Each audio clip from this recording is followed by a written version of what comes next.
Maintenant, c'est le grand plaisir et l'honneur d'accueillir nos deux parlementaires, donc Éric Coquerel, président de la Commission des Finances, Jean-René Cazeneuve, rapporteur général du budget. Merci à tous les deux pour nous faire le plaisir, l'honneur de venir ici discuter des orientations budgétaires. Et puis merci à François Langlais qui, encore une fois, je le disais, pour la 6e année, vient animer ce débat avec brio. Nous le remercions également beaucoup.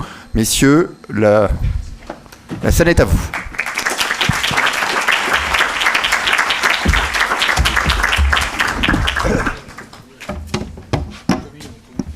Mettez-vous là. Bonjour à toutes et à tous.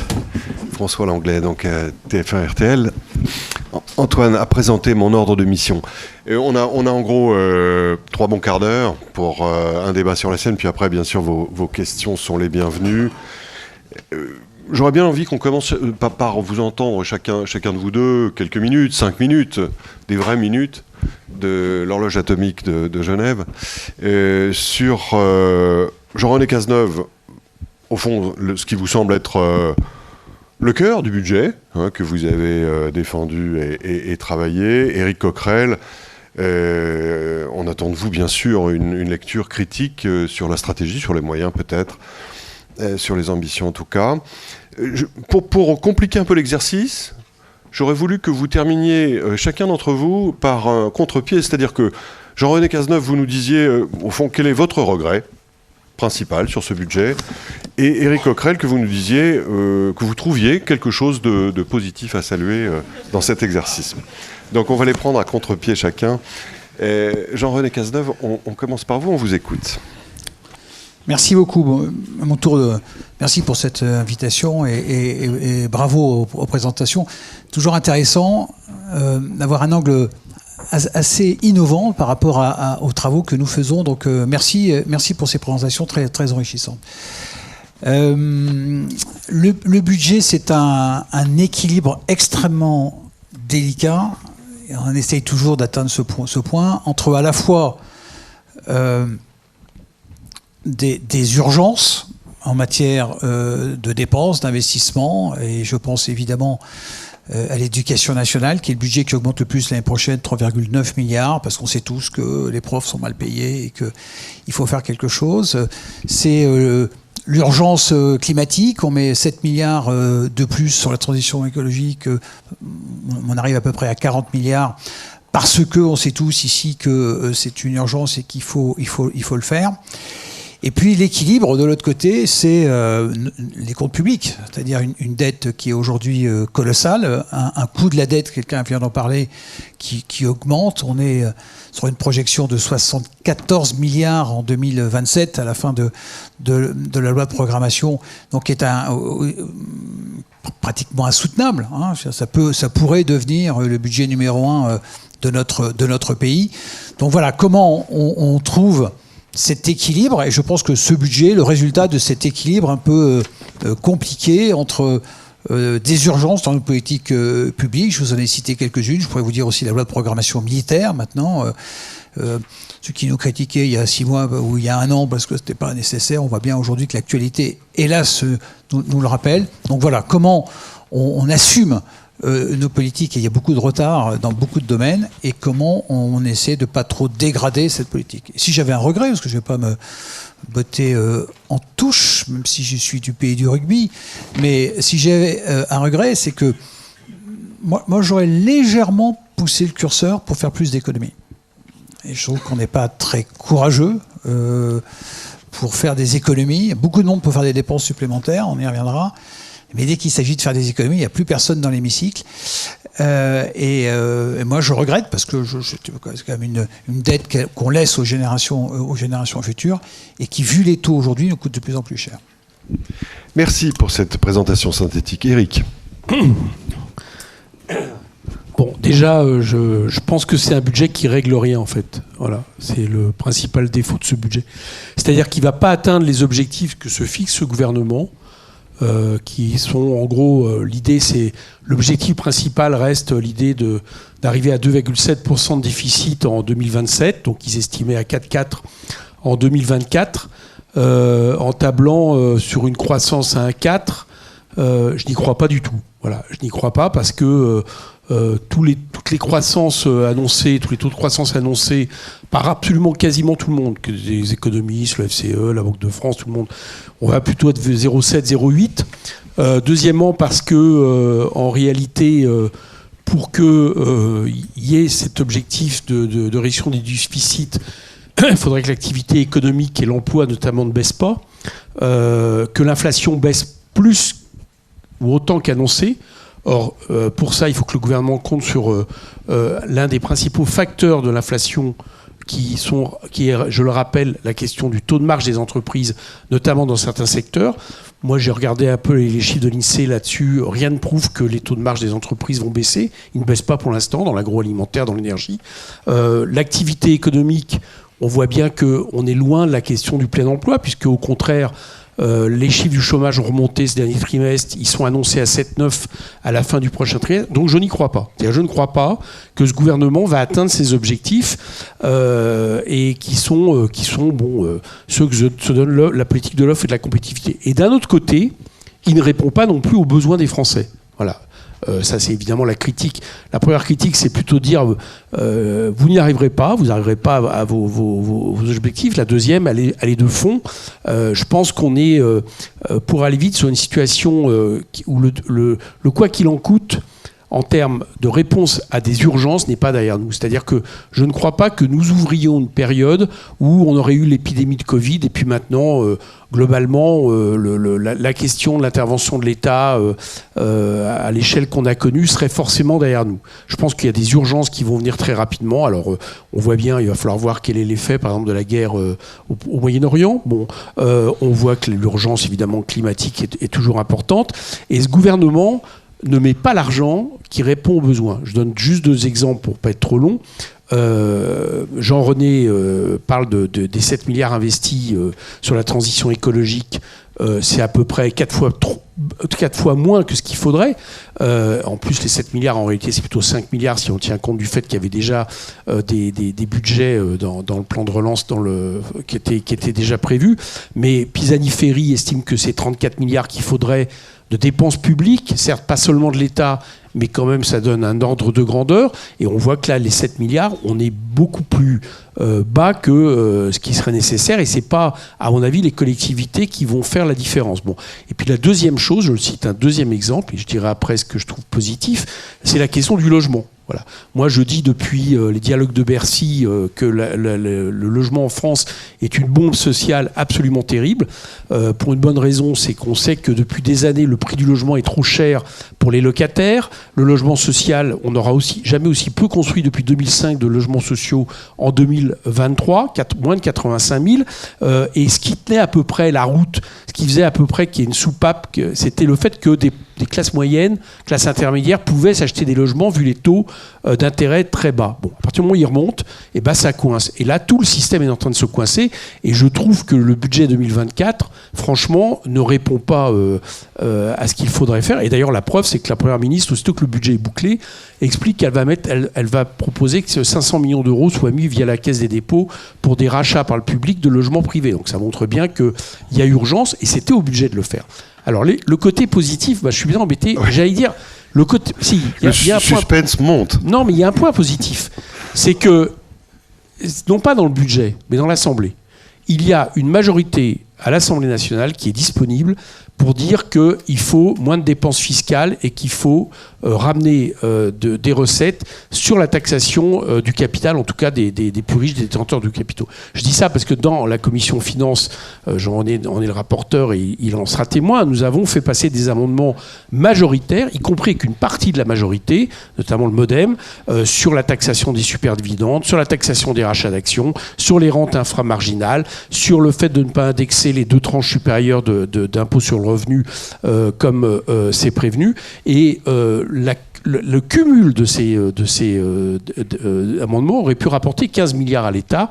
49,3.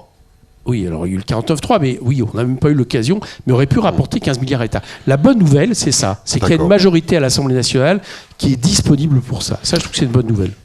Une réponse de Jean-René d'abord, et puis vous avez évoqué l'un et l'autre des thèmes très intéressants, transversaux, on y reviendra ensuite. Qu'est-ce que vous auriez envie de dire pour répondre à la critique d'Éric Coquerel, qui est double au fond, à la fois sur la crédibilité économique, le sous-jacent. Alors, il a été discuté tout à l'heure par nos éminents économistes sur le taux de croissance potentiel français étant à 1,35. Bon, c'est vrai que les instituts de conjoncture sont un peu en dessous, compte tenu du fait que les taux sont élevés, etc.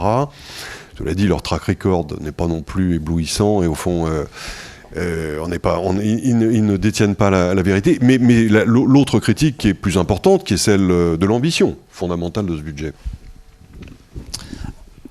Si j'étais taquin, Éric Coquerel s'est trompé l'année dernière. C'est sa phrase favorite, ça.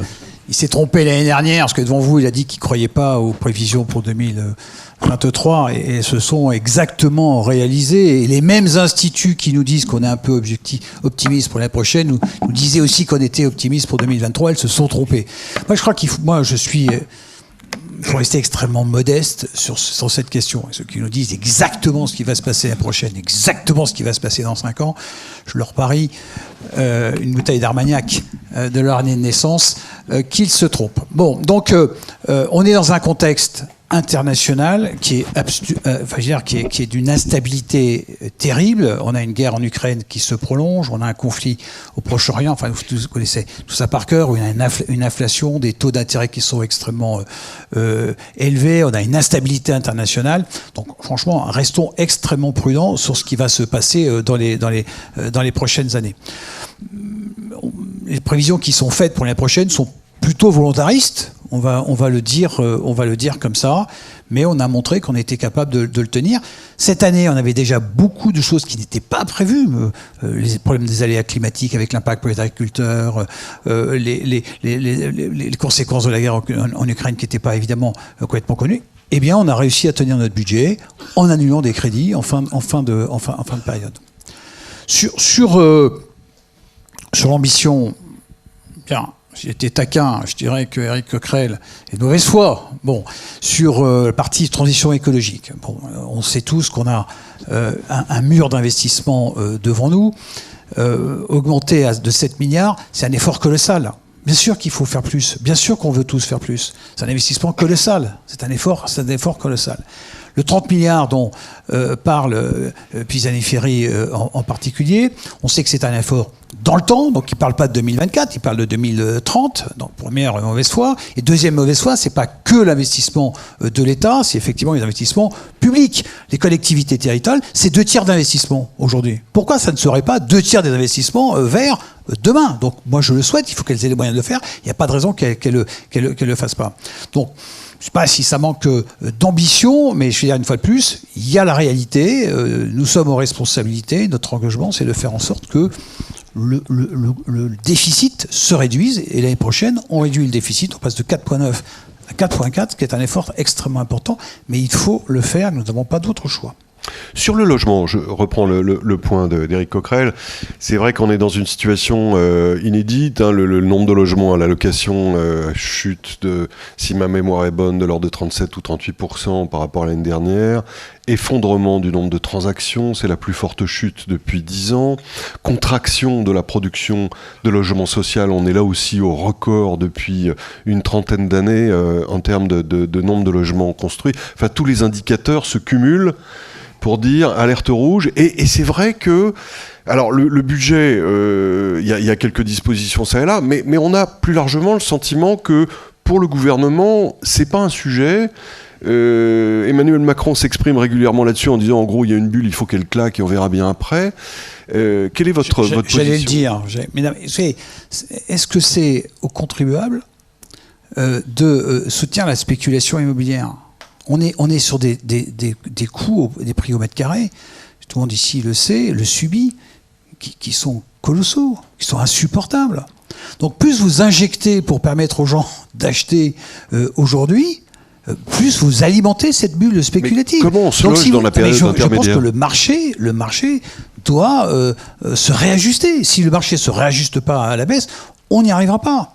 Donc c'est la raison pour laquelle aujourd'hui je ne pense pas qu'il faille continuellement rajouter. On arrête le dispositif Pinel parce qu'il ne marche pas. Quand vous regardez ce que ça coûte, quand vous ramenez à un appartement du dispositif Pinel, c'est une subvention qui est beaucoup trop forte. Non, puis d'ailleurs, Pinel, il n'a pas de sens. À ce poulain du dispositif Pinel, l'État devrait carrément construire. Alors là, ce serait une politique collectiviste qui plairait peut-être à Éric Coquerel, mais à ce prix-là de subvention aujourd'hui du marché immobilier, l'État devrait se transformer en bâtisseur. Non, d'ailleurs, Pinel, en l'occurrence, il est toujours en service. Il se termine en 24, mais de fait, la crise a commencé avec Pinel, donc c'est manifestement pas le bon levier. Éric Coquerel, une réponse à la réponse avant qu'on aborde les thèmes transversaux. Je reviens juste sur le point d'avant. Juste une petite chose, parce que Jean-René Cazeneuve a raison de dire que moi, j'étais pas le seul. Je me suis pas mal sur les chiffres des économistes. Le taux de croissance a été plus important en 2023 que ce qui était annoncé. On l'a pensé. Voilà. Oui. Mais là, moi, je veux bien prendre mon pari, donc on se revoit l'an prochain. Je pense que cette fois-ci, ce ne sera pas le cas. Et je vais vous dire pourquoi.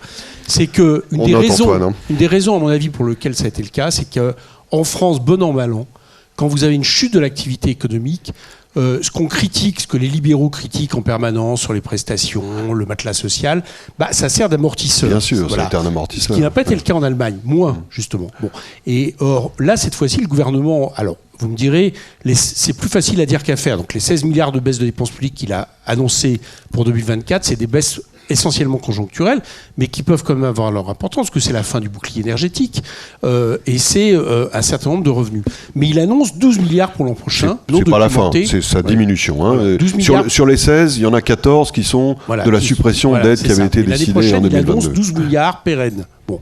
Et moi, je pense que la différence qui va se passer, c'est que si, justement, vous mettez à mal ce qui tient plus ou moins quand même l'économie française et la consommation populaire, et ben là, moi, je pense que ça va se rapprocher dangereusement des prévisions. Voilà ce que je vous dis. Et d'ailleurs, la preuve, c'est que l'an dernier, l'INSEE annonçait pas de la même manière la remontée du chômage, puisque le gouvernement était alors sur le fait de nous dire, ça y est, c'est le plein emploi, tout va bien, etc. Bon. Donc, c'est pour cette raison, et c'est parce que, à mon avis, la logique même de ce système, c'est-à-dire du système de l'offre, de la compétitivité par rapport à des situation d'urgence est en train, j'allais dire là, d'avoir débuté. Et je termine là-dessus, parce que je vous sens... mais deux preuves là-dessus, c'est que les Américains font l'inverse de nous, c'est-à-dire qu'eux, ils n'hésitent pas quelque part à y aller en termes de budgétaire. Et vous avez remarqué que là, les Allemands sont en train d'expliquer qu'ils vont peut-être dépasser les taux d'endettement qu'ils s'autorisent eux-mêmes. Bon, donc c'est peut-être que... Qui sont quand même infinitésimaux par rapport aux nôtres. Ça montre peut-être, à mon avis, qu'on aurait peut-être intérêt à changer de logiciel. Je vous réponds sur le logement. Collectiviste, non mais c'est pas grave, tu rattraperas le coup d'après. Collectiviste, je sais pas, mais alors il y a une chose sûre, c'est que je considère que le logement c'est un droit fondamental. Voilà. Et qu'à partir de là, eh bien, ça nécessite une politique qui est une politique de bien commun.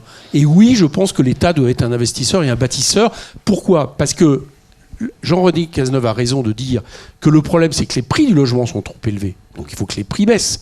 Mais pour que les prix baissent, il faut peut-être commencer par construire du logement social. Parce que jusqu'à preuve du contraire, le logement social, c'est la possibilité pour l'État d'intervenir sur les prix en proposant des logements à des tarifs qui ne sont pas ceux du marché. Et c'est comme ça que vous commencez à baisser le logement. Et là, de ce point de vue-là, c'est moins 10,8% en 5 ans d'investissement public sur le logement. C'est pas comme si on avait continué à investir, puisque c'était une politique qui ne marche pas.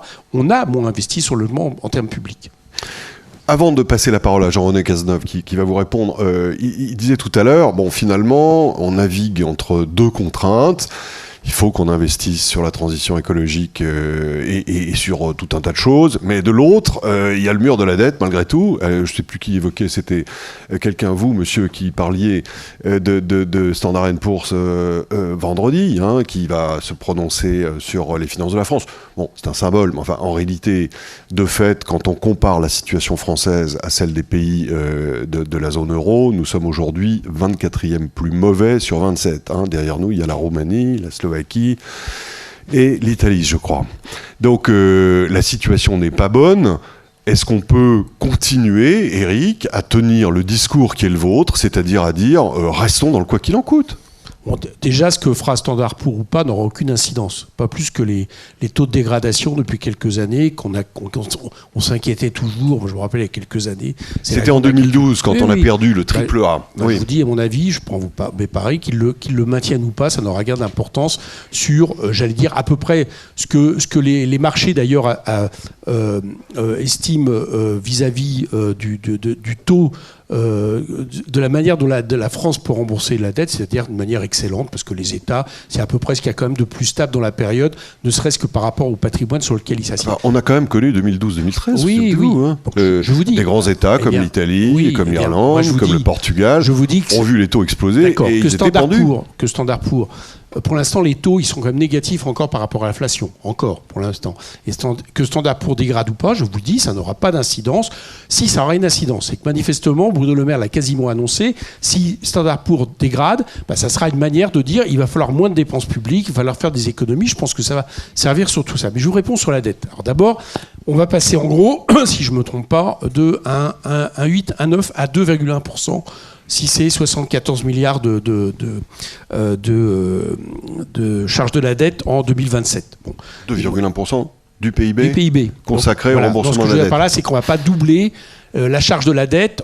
Ce qu'il faut regarder, c'est le pourcentage par rapport au PIB. C'est le budget de l'éducation nationale, quand même. D'accord, mais la dette, elle sert à quelque chose. À chaque fois qu'on parle de la dette, on a toujours l'impression que c'est de l'argent qu'on jette par les fenêtres. Alors, c'est le budget de l'éducation nationale. Sauf que cette dette-là, elle a bien servi à quelque chose. Je vous rappelle pas tout à fait ma question. C'était sur, y a-t-il un seuil? Est-ce qu'on l'approche pas? Je vous dis pour l'instant que je pense que le seuil ne met pas en danger notre activité économique. Je ne dis pas qu'il faut l'entretenir pour l'entretenir.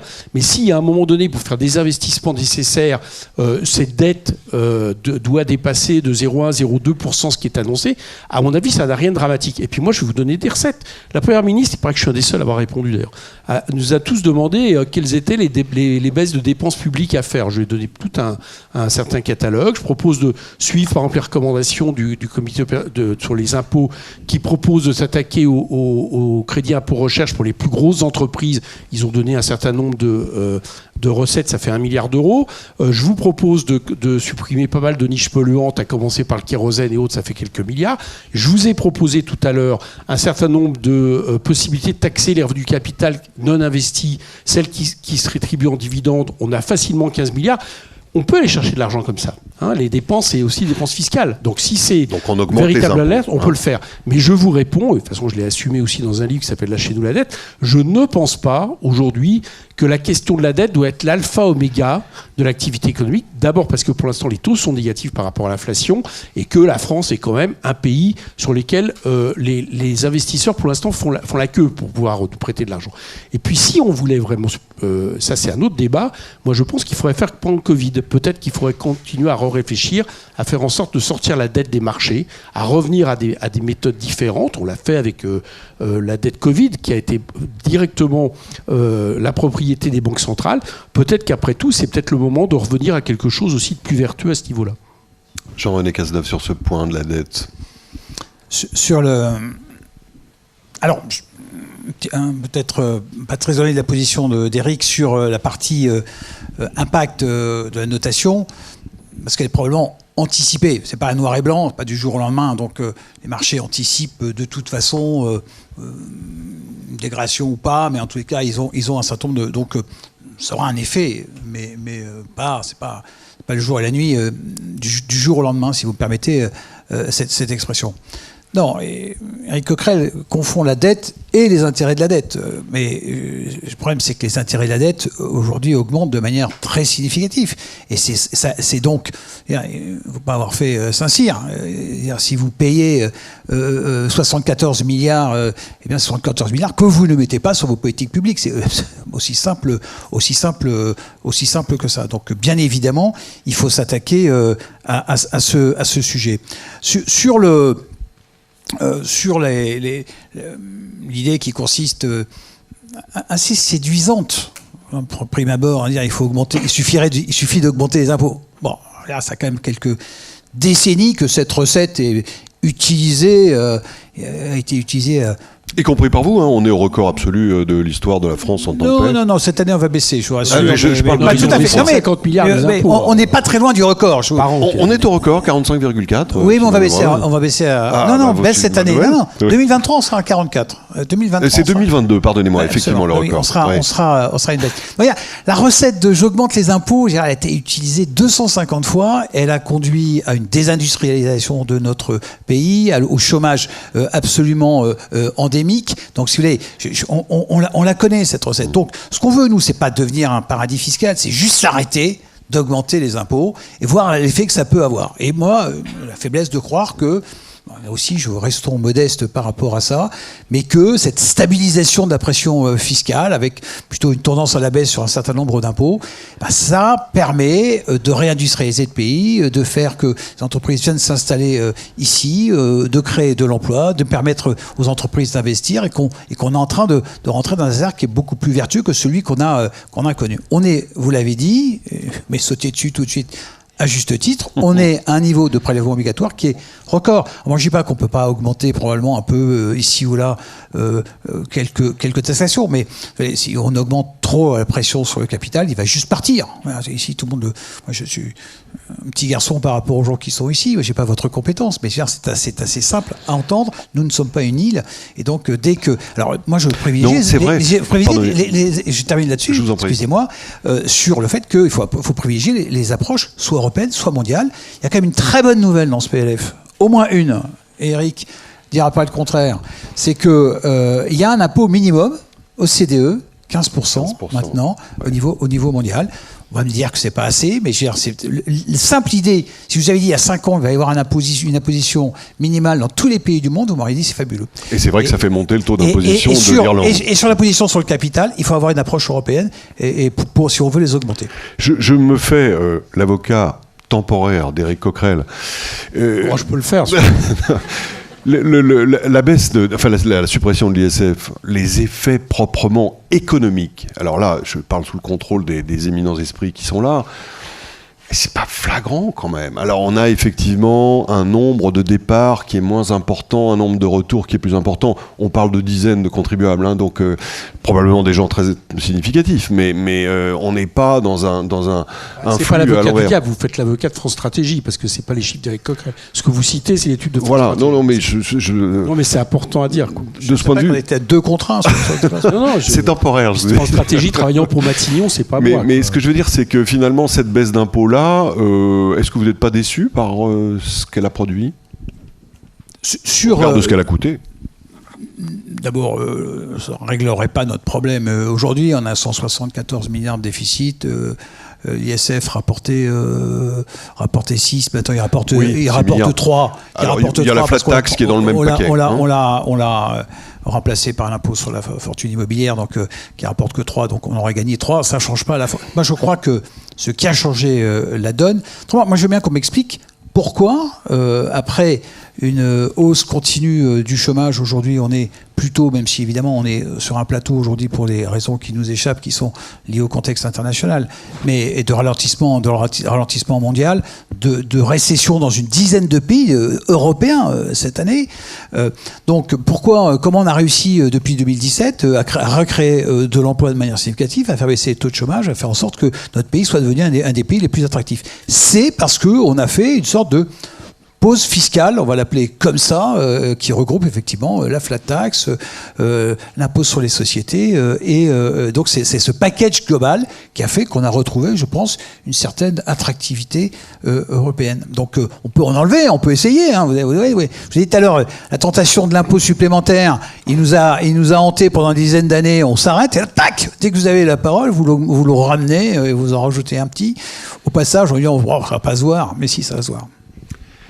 Éric Coquerel, à l'inverse, ne parlons pas de l'impôt sur le capital, on connaît vos positions, on vient d'entendre celle de Jean-René Cazeneuve, mais les impôts sur les entreprises, vous évoquiez le crédit d'impôt recherche. Là, c'est quand même assez documenté que quand on leur tape sur la tête, elles vont moins bien. Quand elles vont moins bien, elles créent moins d'emplois. Alors vous allez me dire, taux de marge, etc. Oui, taux de marge des grandes entreprises, quand vous prenez Mars ou Coca-Cola, mais il ne faut pas confondre l'arbre et la forêt de ce point de vue. Ouais. Excusez-moi, mais vous me donnez envie de lui répondre, quoi, à chaque fois. Non, mais Juste une chose, parce que comme Jean... Non, mais il n'y a pas de problème, mais je te réponds de manière soft aussi. Comme manifestement les résultats de création d'emplois qu'on a vécu depuis quelques temps, dont un tiers quand même c'est l'apprentissage, je dis ça comme ça, mais j'ai rien dit. Au total, il y en a quand même eu 2 millions sur 3 ans. Comme manifestement c'est le résultat de la baisse des impôts du capital, notamment ce que dit Jean-René Cazeneuve. Si dans un an, les destructions d'emplois ont remonté, le chômage a remonté, il va falloir expliquer grâce à quoi, à cause de quoi. Alors j'ai cru comprendre, j'ai vu un article du Monde où M. Macron commençait à engueuler les patrons en leur disant « vous ne faites pas le job, etc. » Je ne sais pas qui sera responsable. Je veux dire par là que la même politique, on va avoir du mal à expliquer qu'elle est, non, vous êtes un peu caricatural, à l'origine. On peut imaginer quand même que l'emploi dépend à la fois des prélèvements et de la conjoncture. Et comme vous l'avez dit dans l'étude de France Stratégie, c'est assez clair, et ça fait plusieurs années que ça court, les baisses d'impôts sur le capital n'ont pas favorisé l'investissement, n'ont pas favorisé l'emploi, ont favorisé certes un peu le retour de quelques dizaines de contribuables. Par contre, elles ont favorisé comme quelque chose. Et je voudrais quand même revenir au problème de fond, parce que c'est la question des impôts. Elles ont favorisé qu'on a des records d'Europe désormais de dividendes. Alors on peut tous se dire, bah tiens, c'est le signe que l'activité économique... Bah non, justement, ça n'a pas de traduction sur l'activité économique concrète.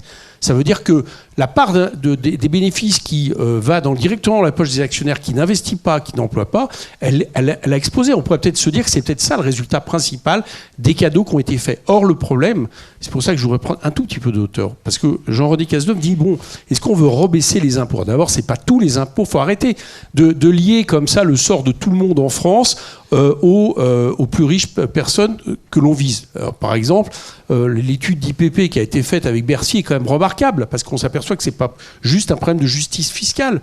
Quand c'est 75, c'est ça, plus grande fortune de France, milliardaires, du fait de la baisse de l'impôt sur le revenu et le fait qu'ils peuvent transférer vers leur revenu professionnel, leurs impôts ne sont plus imposés globalement qu'à 25%, contrairement à la tranche supérieure qui est à 45%, et que c'est un coût de plusieurs milliards pour les recettes, c'est quand même, là il y a quand même à s'interroger. Bon. Et le problème derrière ça, c'est que c'est là où je pense que on n'a plus les moyens de ça.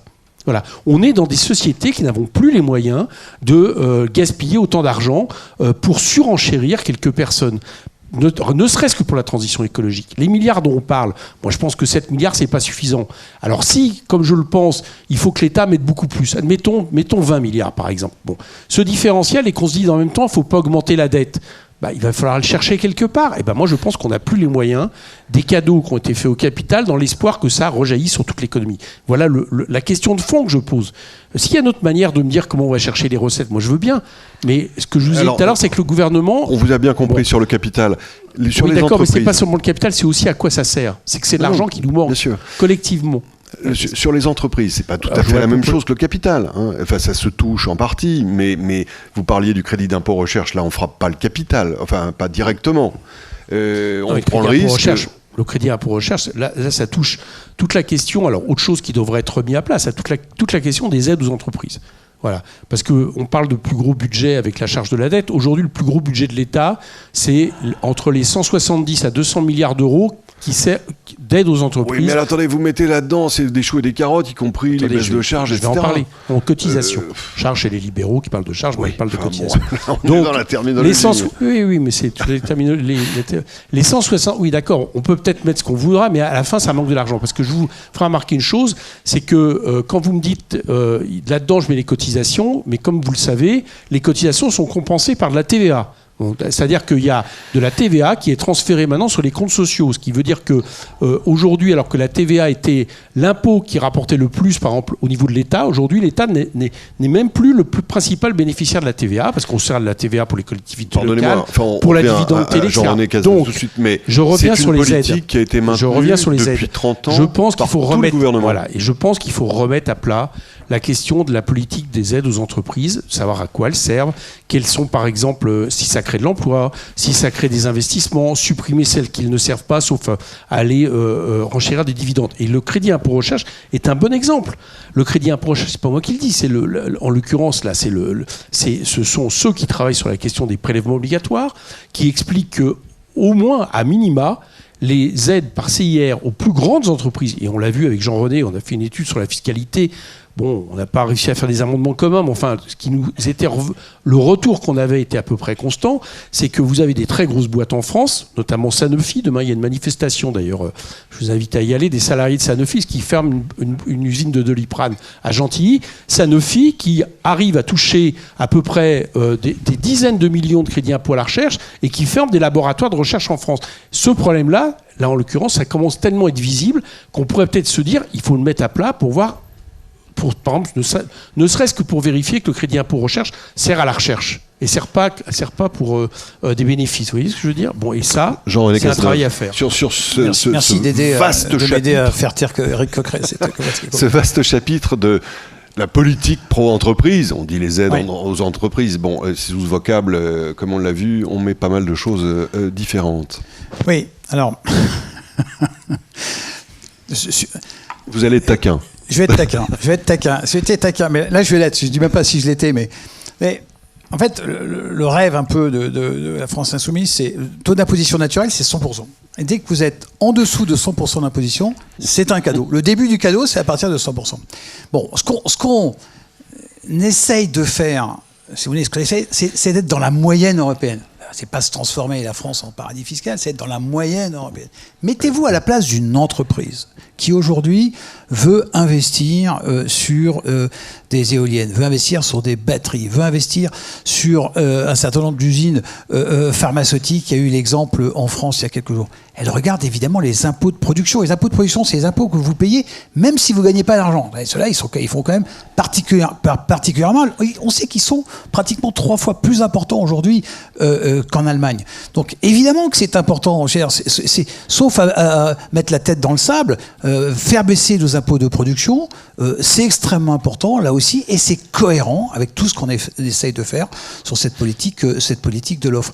Je vais peut-être faire le lien avec ce que j'ai vu tout à l'heure et qui était extrêmement intéressant sur cette partie impôt de production.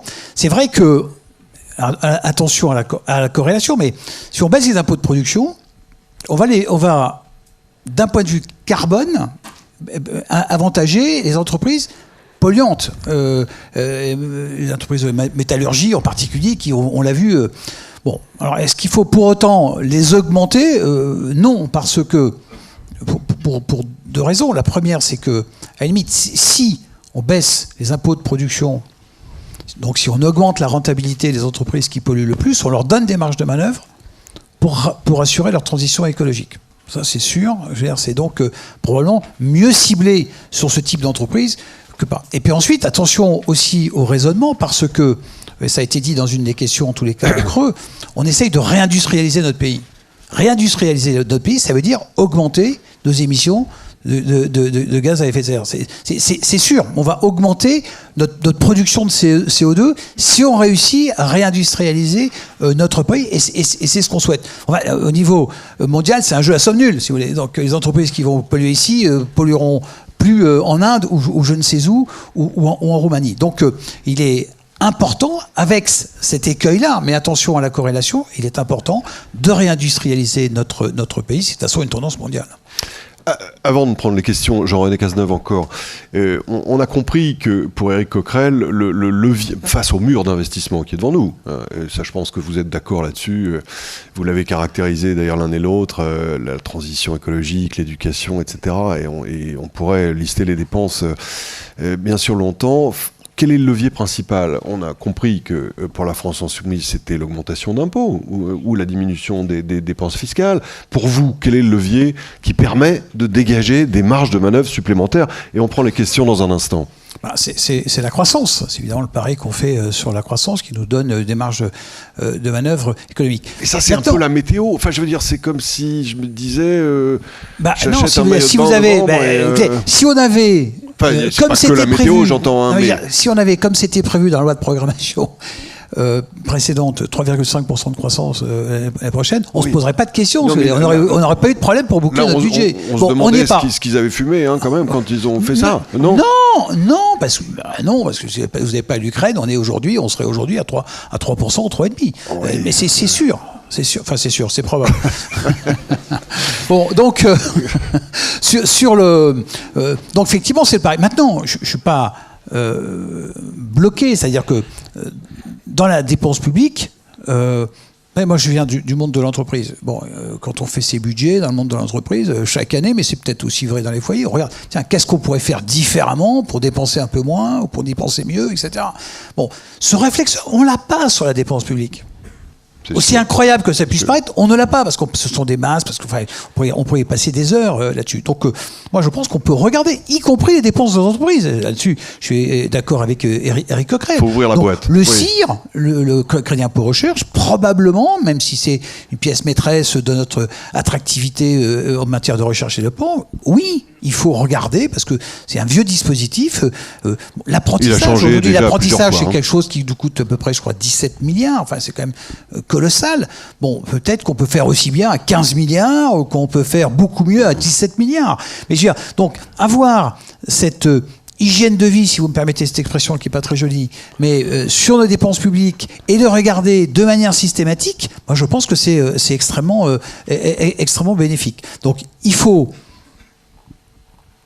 tout faire pour que notre pays ait de la croissance, et puis ne pas s'interdire, évidemment, de regarder toutes les dépenses publiques les unes après les autres. Ça veut dire qu'on manque d'outils d'évaluation, on manque de culture d'évaluation.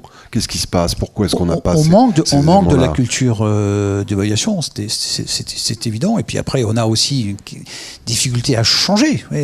Dans notre pays, il y a une résistance par rapport au changement. Donc tous les dispositifs qui sont temporaires, on les proroge, et puis au bout d'un moment, on les pérennise, et on ne peut jamais revenir sur un certain nombre de dispositifs. Donc, oui, mais c'est une culture, il faut qu'on s'y attelle. C'est le rôle du Parlement que de le faire ça. Éric Coquerel, avant de prendre les questions. Juste deux petites réflexions. Sur la question des aides aux entreprises, que je dis, je ne dis pas qu'il ne faut plus aider les entreprises. Je dis qu'il faut le remettre à plat pour aider les entreprises qui en ont besoin, qui investissent, etc. Notamment, par exemple, ce que Jean-René donnait comme exemple. Mais il y a deux chiffres qu'il faut relever.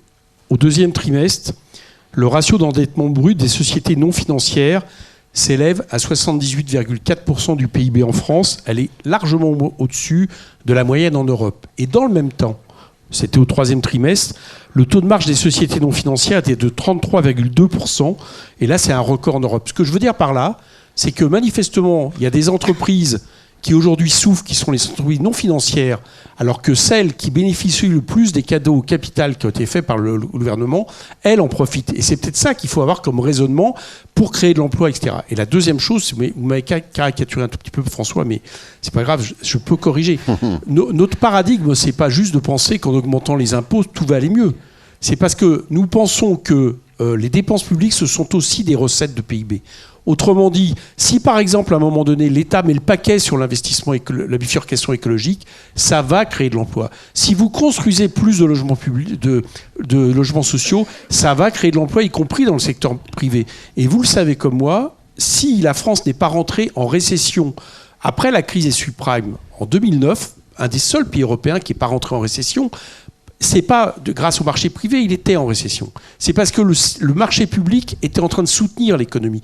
Donc la question, c'est qu'à partir du moment où vous avez en sorte qu'il y ait des recettes de l'État qui servent justement à l'investissement, qui servent à ce que des services publics peuvent apporter, c'est aussi des recettes au terme économique, et ça peut soutenir de l'emploi et autres. Non, c'est sûr. Alors on a quand même une récession en 2009, mais c'est vrai qu'elle a été... Si.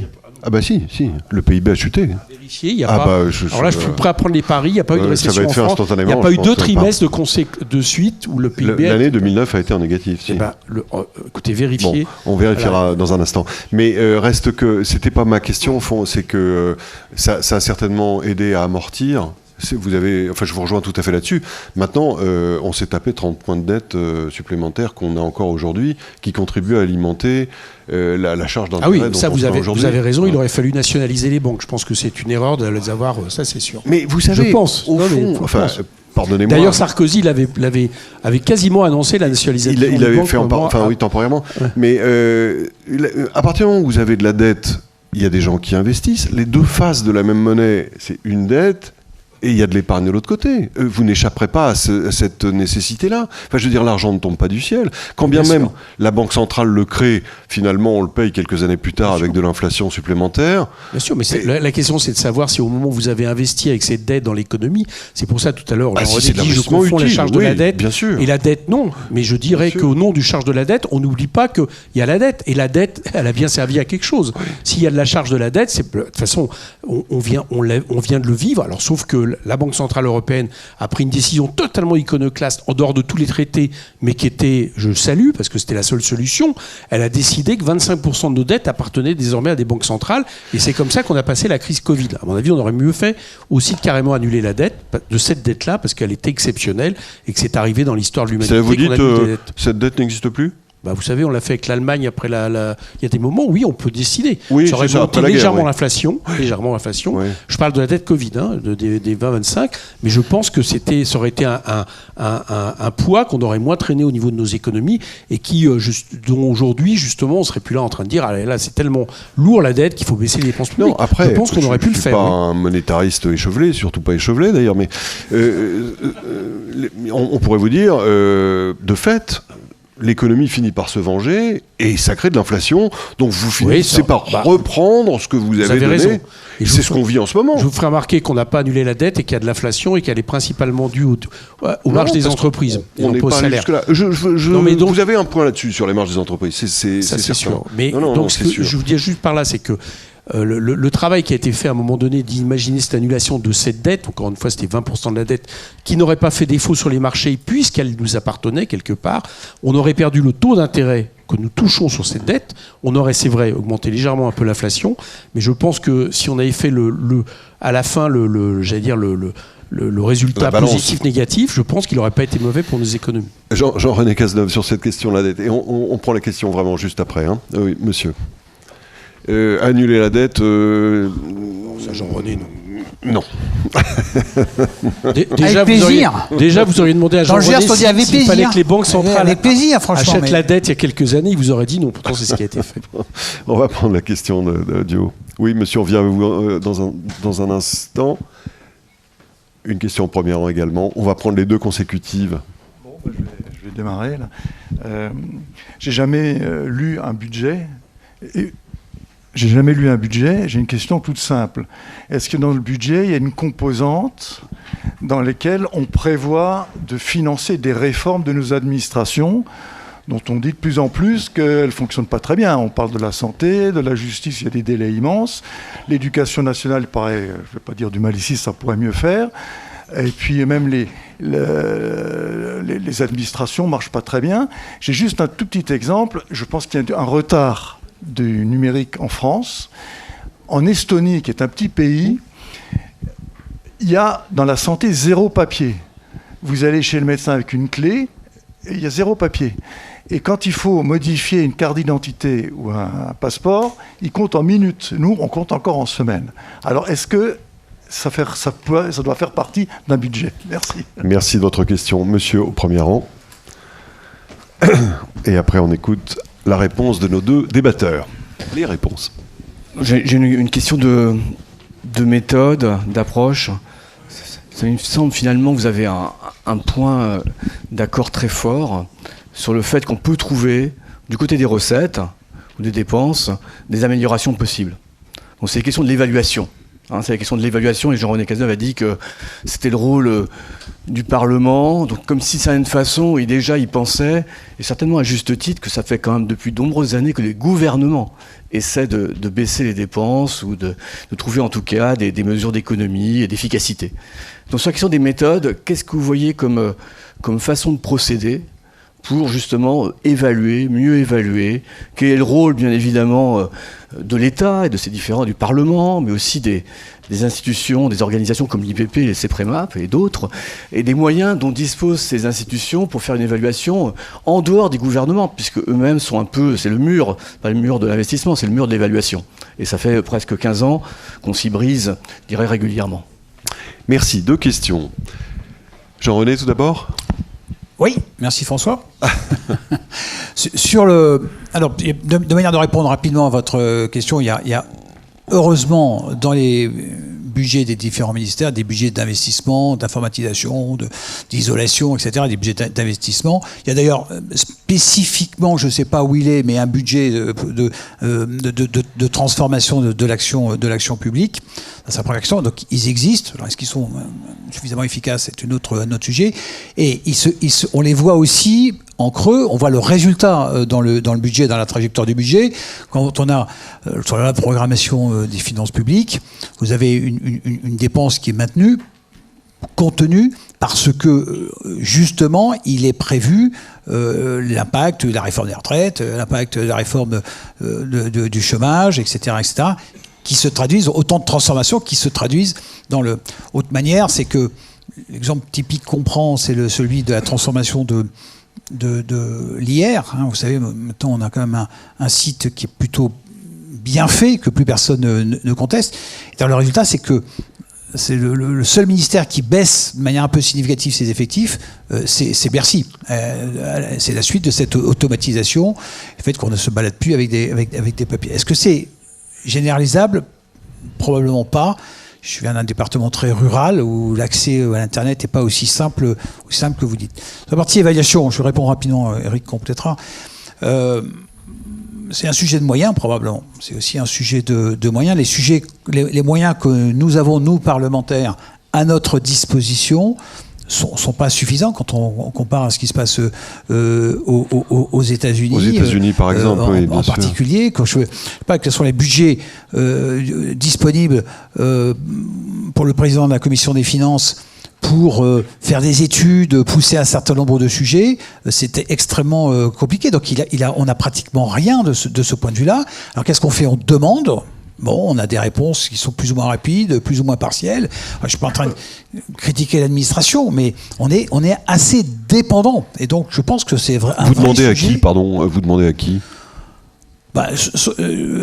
Prenons le crédit impôt recherche. Oui. Pour prendre un sujet classique, qui est un peu en ce moment un marronnier, mais j'ai demandé à Bercy, moi. J'ai demandé à Bercy. Et donc, Bercy va me donner le niveau d'information. Je ne sais pas les moyens seuls. Donc, j'ai demandé à Bercy un certain nombre de chiffres pour préparer mon analyse. Ça n'est pas pareil si nous avions le Parlement, les moyens de solliciter l'IPP régulièrement avec des fonds particuliers, par exemple. Ça, je pense que ça aurait du sens pour nous faire un certain nombre d'études et nous aider dans nos analyses.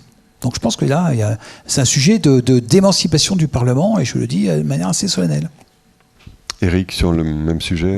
Alors déjà, pendant plusieurs années, la manière à un moment donné de budgéter, de traduire en budget la question de l'efficacité de la fonction publique, service public, c'était de supprimer des postes de fonctionnaires, déjà, il faut se le dire. Bon. Et de manière, d'ailleurs, que plus personne n'ose assumer maintenant. C'est-à-dire, là, même Bercy n'oserait pas nous dire il faut continuer au rabot, 1 sur 2, comme ça a été le cas, partant à la retraite pendant un moment, parce que, tout simplement, on s'est légèrement aperçu. L'éducation en est quand même le bon exemple, que après, il manquait quand même singulièrement des postes de fonctionnaires un petit peu utiles. Bon. Donc ça, c'est une première réponse. Alors, moi, je pense que ça serait intéressant avec le point que je ne vais pas revenir sur ce que dit Jean-René, on peut considérer, mais c'est peut-être aussi la place du Parlement en France, de l'Assemblée nationale en France. Voilà. Je pense qu'on n'est pas dans une démocratie parlementaire et qu'on a les moyens qu'on veut donner à la démocratie parlementaire en France, c'est-à-dire pas assez. Voilà. De toute façon, il n'y a pas une autre démocratie, grande démocratie en Europe, où on peut imaginer que le Parlement est privé de voter le budget, par exemple, et même d'en débattre maintenant. Donc je pense que ça a un lien. C'est un lien, c'est-à-dire que on n'a pas les finances nécessaires pour faire le travail de contrôle. Moi, j'ai donné un exemple, par exemple, de ce que je trouverais bien d'un point de vue pragmatique. Parce que les députés font un excellent travail. On a 48 missions rapporteurs spéciaux qui font chaque année un rapport sur les missions des budgets. Et la plupart du temps, quelle que soit leur couleur politique, parce que vous avez beau avoir des couleurs politiques, quand vous commencez à auditionner les gens qui viennent directement vous dire concrètement, là il nous faudrait vous avez une approche concrète des choses. Bon, moi je regrette, par exemple, je le dis, je l'ai dit l'autre jour devant le ministre, je regrette que quelque part on ne prenne pas plus en considération les amendements qui viennent des rapporteurs spéciaux, par exemple, qui sont souvent très précis, qui sont pas des...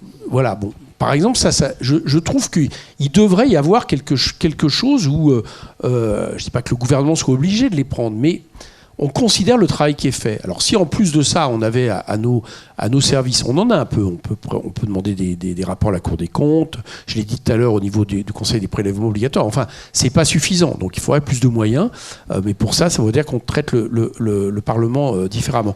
Et puis, il faudrait aussi qu'on puisse, c'est un gros travail, parce que, pour rien vous cacher, l'autre jour, on a été à Matignon, puisqu'on nous a demandé des études sur les dépenses, et quelqu'un a posé la problématique des agences qui se sont multipliées depuis quelques années, souvent d'ailleurs parce qu'on supprimait des postes de fonctionnaires, donc on créait une agence. Bon, bah là, il faudrait faire le bilan. C'est vrai qu'il faudrait faire le bilan. On a créé un nombre d'agences énorme.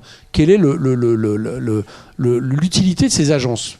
Bon, mais alors pour ça, il faut, enfin, je veux dire, ça pourrait être, par exemple, pour votre question, ça, je pense, ça pourrait être pas mal. C'est-à-dire de savoir quelle a été l'utilité. De même, et je termine là-dessus, mais je vous réponds concrètement, François. La question de la numérisation, par exemple, Jean-René dit ça a permis de supprimer des postes, c'est vrai, au ministère des Finances. Mais les syndicats des ministères des Finances nous disent c'est quand même aussi un problème que nous, du côté fonctionnaire, on ne sache même pas quels sont les algorithmes utilisés par des boîtes privées qui font recours à l'intelligence artificielle. Il y aurait pu avoir une autre option. Il y aurait pu avoir l'idée de former des fonctionnaires à ce métier. Bon, donc ça, je trouve que le bilan, par exemple, là, moi, ça m'intéresserait d'avoir un bilan, de savoir, peut-être que j'arriverai à la conclusion de Jean-René, peut-être que le résultat est que positif. Et peut-être aussi qu'on se rendrait compte que c'est dommage qu'on ait sous-traité ça, parce que maintenant, il nous manque une part de notre souveraineté sur le contrôle fiscal, où c'est des algorithmes que personne ne contrôle qui fait ces contrôles. Voilà, c'est un exemple. Mais il faudrait pouvoir aller jusqu'à là, en fait. Je voudrais juste prolonger, Jean-René, la question sur l'efficacité de l'État et au fond l'action publique en la matière. C'est vrai que, alors Éric Coquerel l'évoquait de façon indirecte, on a connu la RGPP, la MAP, tout un tas de sigles, avec un bonheur, je dirais, contrasté.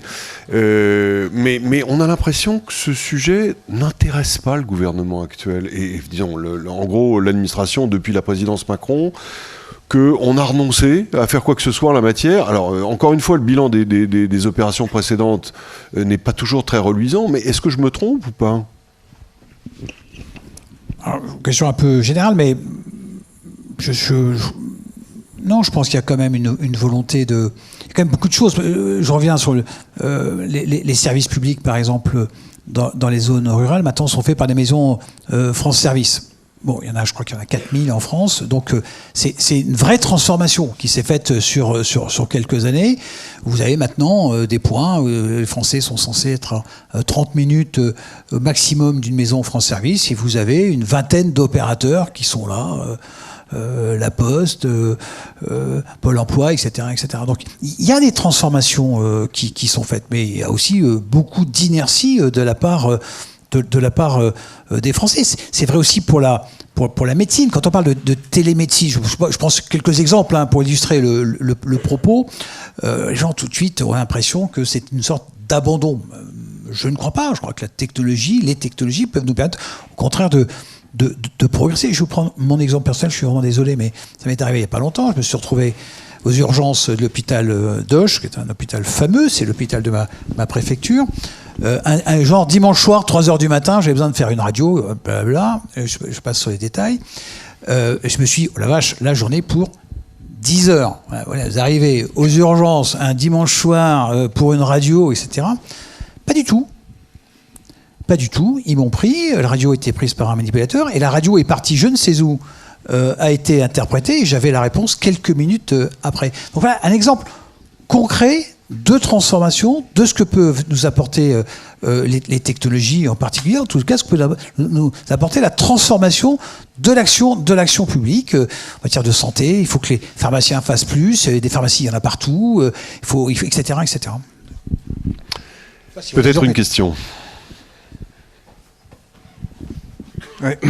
Je suis désolé, je vais revenir à un sujet, parce que vous êtes deux représentants de l'Assemblée nationale, et j'ai l'impression que on ne mesure pas la situation financière dans laquelle nous nous trouvons.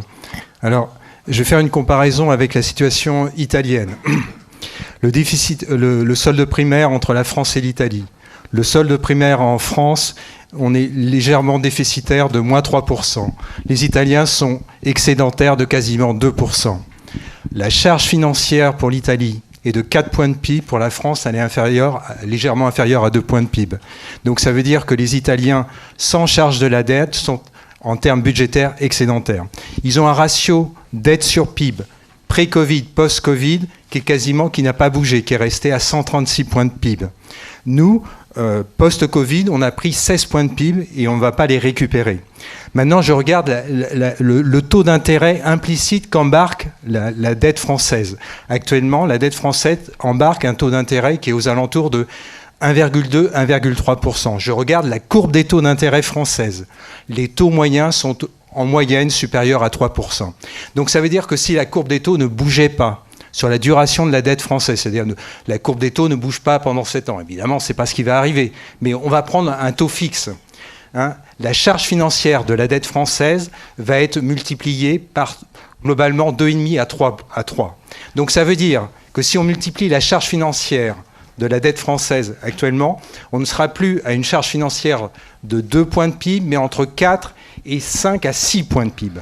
Donc je peux vous assurer que les agences de notation suivent ça comme le lait sur le feu et que ce truc-là va nous étrangler. Donc quand je vous entends dire que la loi budgétaire a toutes sortes de priorités, donc je les énumère, l'éducation nationale, la décarbonation, la défense, le logement. Non, messieurs, là, il va falloir serrer les problèmes. Donc, je pense qu'on n'a pas les moyens de se payer la décarbonation. On comprend votre point, monsieur. Je termine juste sur la décarbonation. Le logement social, pourquoi les sociétés HLM ne produisent pas de logement social? Certes, il y a l'État, mais elles ne produisent pas de logement social parce qu'elles font de la réhabilitation. Et la réhabilitation, quand vous réhabilitez un logement social, vous ne générez pas de revenus de loyer additionnel, vous détruisez votre base de fonds propres. Donc, les sociétés HLM, les 550 sociétés HLM qui vont devoir réhabiliter le parc pour qu'il soit moins carboné à horizon 2030 ou 2050 vont gentiment détruire leur base de fonds propres et gentiment elles détruiront leur base de fonds propres, donc elles ne produiront pas de logement social si on ne les aide pas. Voilà, c'est ça notre problème. Merci. Peut-être y a-t-il une autre question, si on veut les grouper. Oui, bien sûr, on va le faire dans un instant, surtout s'il n'y a pas de questions qui se dessinent. Ouais. Éric? Non, mais sur la hiérarchie des dettes. Moi, je trouve ça intéressant parce que le discours qu'on a sur la dette en ce moment, peu ou prou, parce que ça fait des années que moi je l'entends comme quoi la France va bientôt être en faillite. J'ai encore vu que Ciotti avait sorti cette ânerie il y a encore quelques temps. Quand on voit le patrimoine de la France, enfin simplement, il faut savoir une chose, c'est que par exemple, vous n'avez pas aujourd'hui un seul partenariat public-privé dans le monde.